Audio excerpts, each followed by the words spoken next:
It was the kind of headline that no one dares to write until the facts pile up too high to ignore. 20 doctors surrender, billionaire beyond hope. In the city's most exclusive penthouse, 18 stories above the frenetic trance of traffic and ambition, every light blazed through the night, a beacon of desperation and unspent power. News vans clogged the circle below. Security prowled the marble halls, whispering rumors into radios, their faces shadowed by awe and fear. In the center of it all, Leo St. James, investment titan, philanthropist, the man so powerful that even time seemed to kneel, lay motionless in a hospital bed that looked obscenely out of place amid Van Gogh sunflowers and sleek modern art. His ivory skin was waxen, slick, with a sheen of fever that no medication could dampen. Machines beeped and breathed for him, a digital symphony of defeat. 20 of the country's most renowned doctors, flown in on chartered jets, haunted the penthouse like ghosts. Their crisp coats rumpled, their voices hushed with exhausted disbelief. Nothing worked. The diagnosis: a rare infection, unresponsive to any known treatment. The prognosis, certain and swift. Just beyond the hush of despair, life carried on, unseen. Staff glided in and out, their uniforms blending into the silence. Housemaids, cooks, gardeners, all haunted by the dread of being dispensable when the storm broke. Among them, invisible as sunrise before dawn, moved Miriam Clark. Her presence was soft but sure, a middle-aged black maid who knew every marble contour and every human secret beneath the penthouse gloss.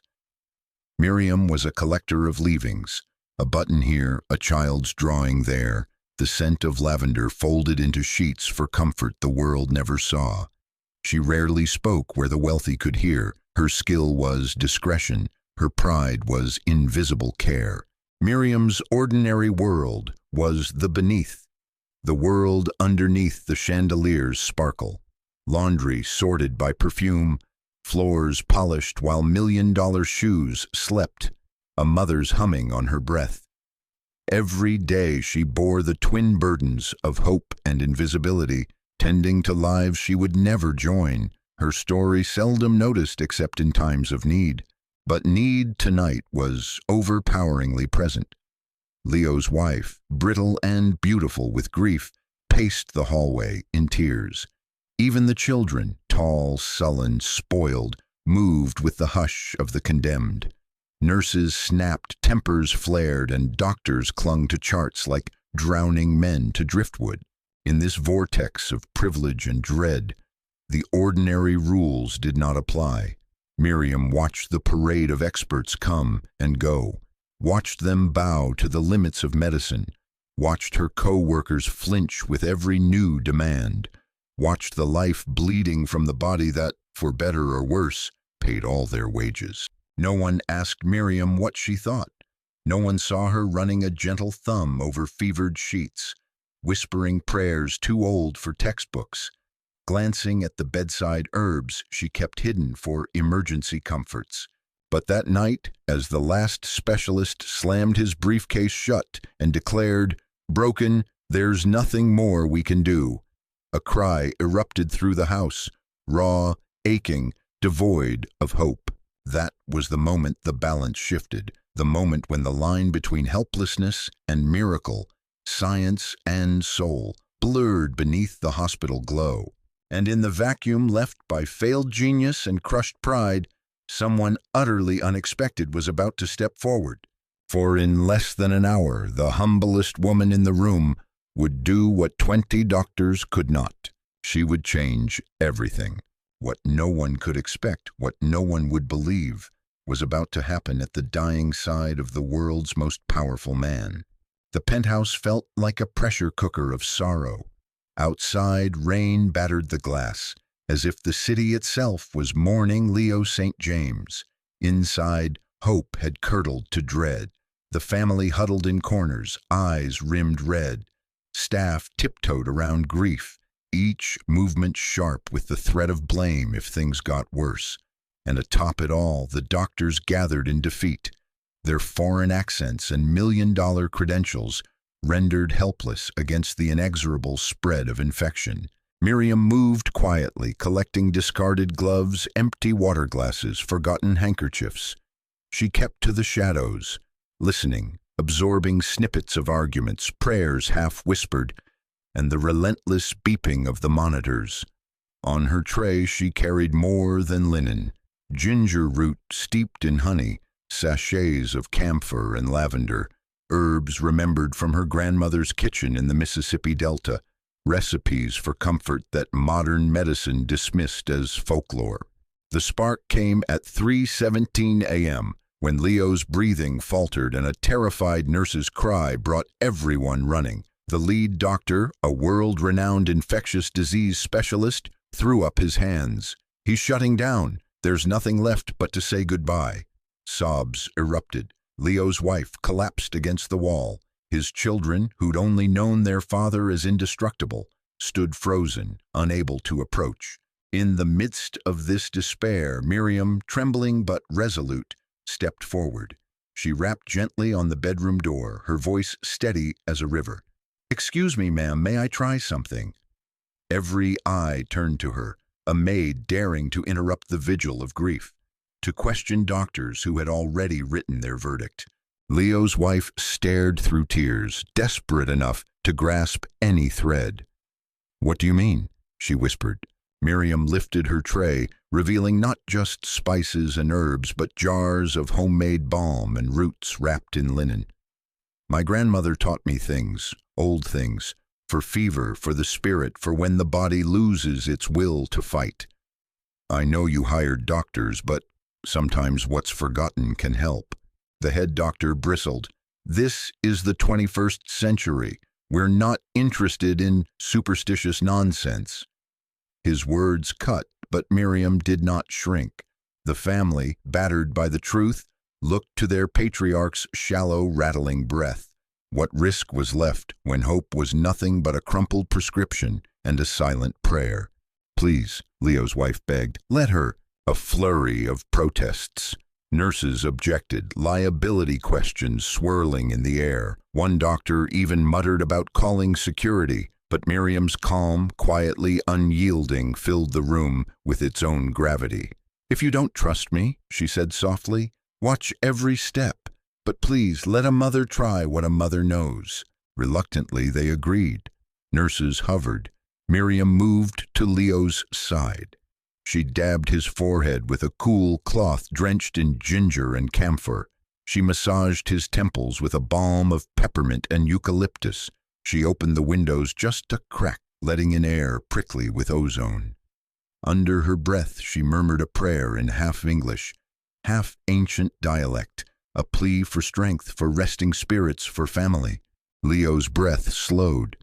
The monitors steadied, if minutely. A faint flush returned to his waxen cheeks. The room, spellbound, watched as 20 doctors took notes from a black maid in a faded uniform, their egos bruised, and their science suddenly, frighteningly incomplete. Miriam did not boast or weep. She simply cared, as she always had, the only way she knew. But as minutes stretched into an hour, and Leo's color crept back, staff and family alike stared in awe and fear. Was it luck? Was it fate? Or was it the invisible power that watches over the forgotten? The strength passed from grandmother to daughter across generations of survival. The stakes had shifted. Faith and skepticism now wrestled in the mansion's heart. What no one knew. Miriam hadn't just bought Leo time. She'd started something that could not be stopped, an uprising of hope, of humility, of truth long ignored. But the cost of a miracle is never simple, and tonight, in the hush after the storm, everything began to change. The penthouse no longer echoed with just the footsteps of fretful doctors, but with a new kind of tension, the uncertain hush that falls when the impossible strays too close to the ordinary. Miriam's intervention had stemmed the tide of loss, if only briefly. Leo's breathing steadied. Color had returned to his cheeks, but disbelief warred with cautious hope, among the crowd who owed fealty to reason, not miracles. As dawn broke slate gray over the rain-slick city, hospital staff whispered in break rooms. Some called it luck, others a trick of the body's last reserves. But wherever Miriam passed, nurses straightened, doctors glanced away, and the air fizzed with anxiety barely veiled by professionalism. In a world ruled by charts, the unexplainable was not welcome for long. Leo's wife hovered at his bedside, torn between rapture and skepticism. She pressed Miriam's hand, tears glinting in her eyes. "What did you do? What are you?"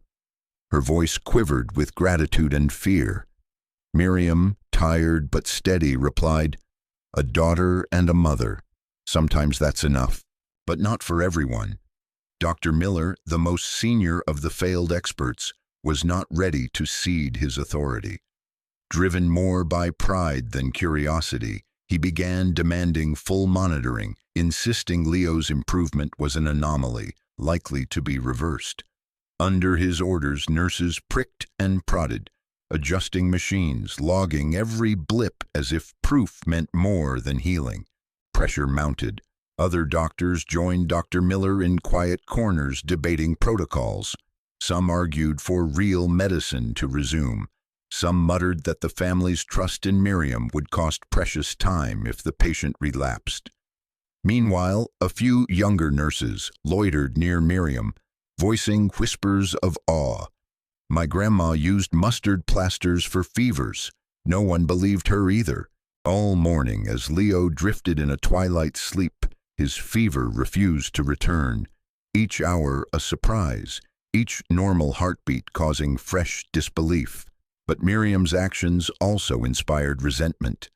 The household help, emboldened and nervous, started to gossip. Might Miriam be promoted, envied, or scapegoated if things went awry? Staff alliances shifted, kindnesses and jealousies traded places in a flash. The pressure reached a head when, after lunch, Leo finally stirred.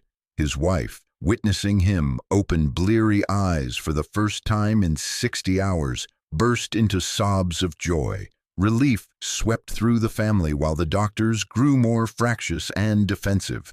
Invitations for interviews already buzzed to their phones before they'd even re-examined their patient. But in the shadows, Dr. Miller and a couple of his colleagues plotted a different response. "We need to know what she gave him, analyze it all," he snapped. Legal staff arrived, quietly pressing for a list of Miriam's actions, as if saving Leo's life might somehow become a liability. "If anything happens, it's on record," Miller warned, "and it's on her." That evening, as the family begged Miriam to stay close, the doctor summoned her with an icy formality. "What exactly did you give Mr. St. James? List every ingredient, every superstition." The unspoken threat hung. A miracle in the wrong hands could so quickly become misconduct. Miriam, exhausted but unbowed, met his gaze without apology. "I gave him what was left when everyone else gave up. Love, hope, and herbs older than your science. You can write that down." The room fell silent, challenge met, but the cost evident on every face. As night reclaimed the city, the St. James penthouse simmered. Between gratitude and suspicion, medicine and mystery, miracle and risk, Miriam felt all eyes on her, some full of awe, many full of envy, a few sharpened by old, ugly prejudice. And as Leo slept, truly healing for the first time in days, Miriam understood. Sometimes the hardest part of a miracle is surviving those who'd rather it never happened. But the real storm of jealousy, backlash, and unmasking of true loyalties was gathering just outside the door. By morning, Miriam would face a choice that threatened not just her job, but the fragile new world hope had barely begun to build. And whatever happened next would put more than one life on the line. The following night pressed heavy on the penthouse, a humid, oppressive weight clinging to every surface. Rumors crackled down the gilded corridors as Miriam faced an invisible gauntlet. Dr. Miller's challenge had sent ripples through the household. Was she a hero or a reckless imposter? What if Leo relapsed? Even among the other staff, a chill settled, some afraid of the power she'd wielded, others jealous, a few quietly rooting for her, but too wise to say so out loud. Leo's remarkable improvement was the talk of the city. Cameras flashed on the street below, journalists haunting coffee shops, desperate for a scoop. Meanwhile, in the penthouse, the atmosphere curdled. Miriam was summoned to the library, not by the grateful wife, but by a committee of doctors and lawyers, their faces rigid with skepticism. Leo's daughter hovered in the room, arms crossed, eyes stormy with a blend of gratitude and suspicion. On the polished table, Dr. Miller slid her a clipboard. "We're investigating whether your remedies could have adverse effects, or if there's been interference with prescribed medicines. You must account for every ingredient, now." The unspoken threat crackled. If Leo worsened, Miriam would bear the blame. Miriam's voice was quiet but steady. "All I did was offer what I've known my whole life. I'd never harm Mr. St. James, or anyone." She scrawled ginger, camphor, honey, lavender, peppermint. Dr. Miller scoffed. "Unproven, dangerous. This is why people like you shouldn't—" He cut off as Leo's daughter shot him a warning glance, but the wound was made. Miriam stood her ground, but inside, her courage wavered. "People like you." It echoed from her childhood, from jobs where miracles were met with malice, from every door slammed in her face. She thought of packing her bags, disappearing before the fall. At her lowest, Miriam retreated to the shadowy servants' quarters, head in her hands. It was only then she was joined by Mrs. St. James, who handed her a cup of tea. "You stood in when everyone else walked away. Let them investigate. We know the truth." Her words soothed, but the fight in Miriam was almost spent. Then, a miracle within the miracle, Leo St. James himself, pale but stronger, appeared in the hallway, surprising all. He called for Miriam, gratitude brimming in his eyes, fragile but utterly genuine. "You brought me back when I was gone. What do you need in return?" Before Miriam could answer, Dr. Miller entered, his challenge ready, but Leo cut him off. "I was dying while you debated." Miriam acted. "Maybe your science will explain it. Maybe it won't. But I know gratitude when I see it." That night, Miriam's world shifted. She was no longer just the maid, but a symbol, a lightning rod for those hungry for hope, a target for those clinging to pride. The family closed ranks around her, offering support and protection. Staff divided, fears and alliances exposed. But inside, Miriam felt something new. She had survived the fires of suspicion.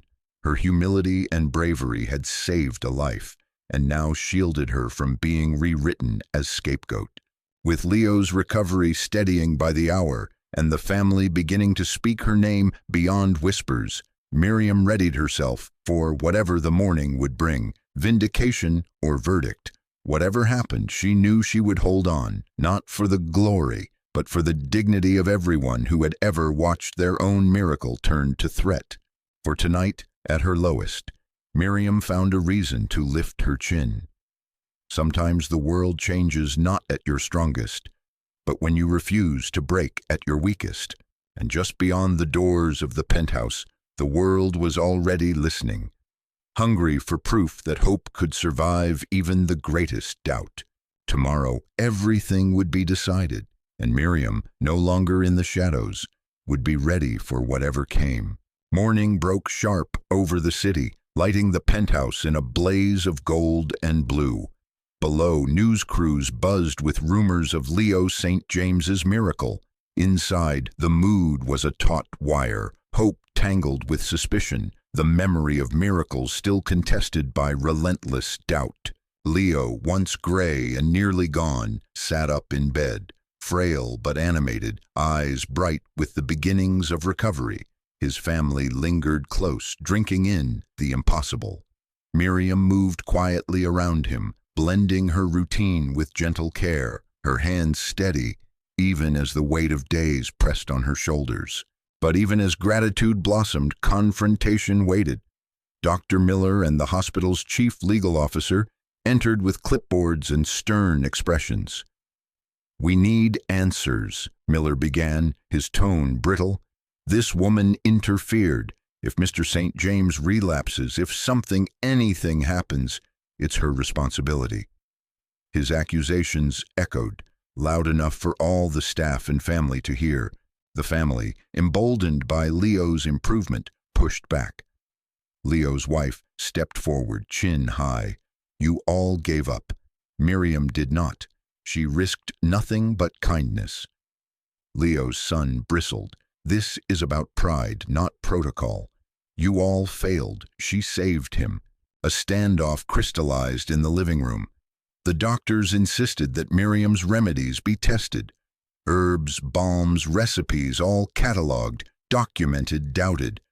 The press, catching wind of the drama, clamored outside.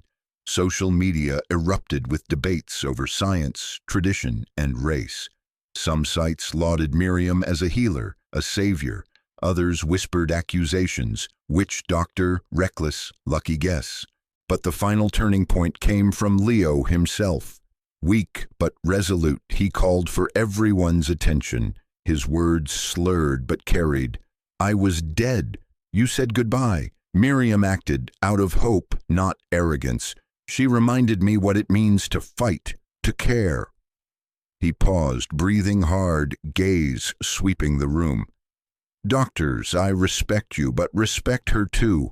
Sometimes it takes a different kind of wisdom to bring someone back." The room went still. Even Dr. Miller, red with frustration, could not counter the living proof before him. Encouraged, the family publicly supported Miriam, on camera, before reporters, in front of friends. They told the world it wasn't just medicine that saved their patriarch, but love, old knowledge, and impossible hope. The hospital's board, sensing public favor shifting, issued a statement. "All avenues of care must be respected. We will investigate with kindness."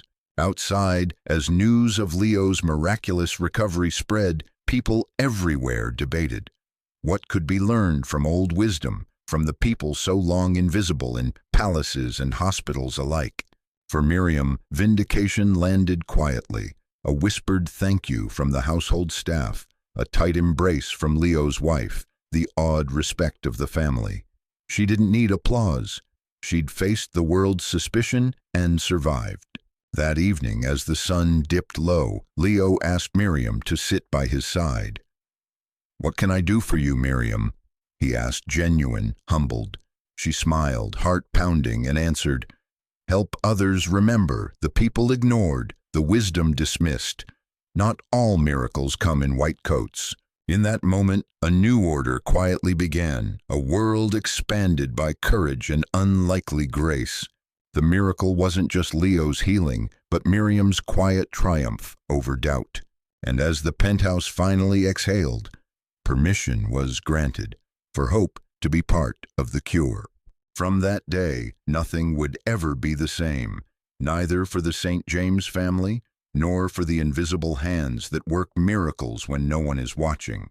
The days that followed were filled with a different kind of light in the St. James penthouse, one softer, more human, more resilient than any chandelier could cast. The house, once defined by the sterile hum of machines and the anxious shuffle of experts, now pulsed with laughter, relief, and the simple music of life returning. The staff greeted each other in the halls with hesitant smiles, while the family, no longer cloaked in sorrow, invited Miriam into rooms she was never meant to enter, not just as a helper, but as a guest. Leo St. James's recovery became the talk of the city, then the country. TV crews camped for days. Commentators debated endlessly. How could 20 of the world's top doctors be humbled by a maid's knowledge? Was it medicine the world had forgotten, or something deeper? Miriam refused all interviews. This was one life.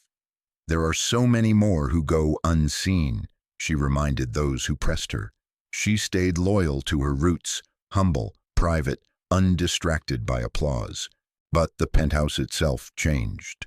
Leo, now walking, slowly, with a cane but sure, urged his family and staff to bring Miriam's herbal know-how into the daily rituals of the house. The chef consulted her on new menus, blending tradition with innovation. Leo's children began to ask her about her story, marveling at the resilience stitched into every answer. The family charity, once focused solely on hospitals, now funded scholarships for nursing assistants, housekeepers, and the overlooked angels, as Leo called them. Dr. Miller, chastened by public and private reckoning, requested a meeting with Miriam. With humility unusual for a man so storied, he confessed, "I've spent a lifetime seeking answers in textbooks. Perhaps I forgot wisdom starts with listening." They walked the gardens together, surrounded by the scent of newly planted ginger and lavender, Miriam's quiet legacy rooted in the grounds. Among staff, Miriam became a quiet legend. Maids called her the cure that saved hope. Young nurses and aides asked for her advice on everything from fever to fear. She responded with kindness every time. "Everyone has a gift. Don't let anyone tell you yours doesn't count." The barrier between status and service grew thinner as the world outside watched a billionaire and a black maid walk side by side through a garden once off limits to both. As summer rolled in, Miriam visited her grandmother's grave in the old quarter of the city. She placed a sprig of mint and a piece of fever root on the stone, whispered her thanks, and promised to keep passing the wisdom on.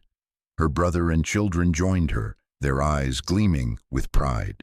But it was one quiet evening on the penthouse balcony that the true transformation revealed itself. Leo, surrounded by family and staff, raised a glass to Miriam. "You reminded us that every hand can heal. Every voice deserves respect, and sometimes the greatest medicine is the act of not giving up, no matter who's watching." Miriam smiled, humbled and radiant. The city glowed below, but nothing shone brighter than the dignity she had restored, not just for herself, but for everyone who lives unseen and cares anyway. The world kept on searching for miracles in the spotlight, but in one home atop the city, those miracles now thrived in the open, roots and hope growing where no one dared expect. And Miriam, carried forward by faith, memory, and a lifetime of gentle strength, proved that all healing begins the moment we finally listen. Sometimes the greatest cure isn't found in a lab, but in a heart that refuses to let hope die.